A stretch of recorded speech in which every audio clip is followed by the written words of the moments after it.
গাড়ি চালু করার প্রধান বাধা ছিল সেলফ স্টার্টার মোটর, যেটা খুলে ব্যাটারির সাথে সংযোগ করতেই স্পার্কে ধোঁয়া বের হতে শুরু করে, কিন্তু মোটর ঘুরছিল না। এরপর এটাকে ভালো করে পরিষ্কার করে হাতুড়ি দিয়ে হালকা বাড়ি দিয়ে আবার পরীক্ষা করা হয়। কয়েকবার চেষ্টার পর অবশেষে মোটর ঘুরতে শুরু করে। সেলফ স্টার্টার মোটরের প্রাথমিক সমস্যা সমাধানের পর মনোযোগ দেওয়া হয় ফুয়েল লাইনের দিকে। গাড়ির পুরনো ফুয়েল ট্যাঙ্ক ব্যবহারযোগ্য না থাকায় একটা আলাদা জেরিকেট থেকে সরাসরি ডিজেল সরবরাহ করার ব্যবস্থা করা হয়।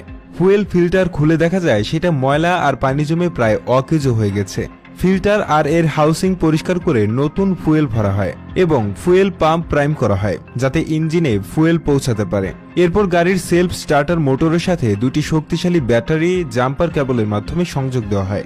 গাড়ির ভাঙাচোরা কেবিনের ভেতরে একজন ঢুকে গিয়ার লিভার নিউট্রাল করার চেষ্টা করে, কিন্তু সেটাও জ্যাম হয়ে আছে।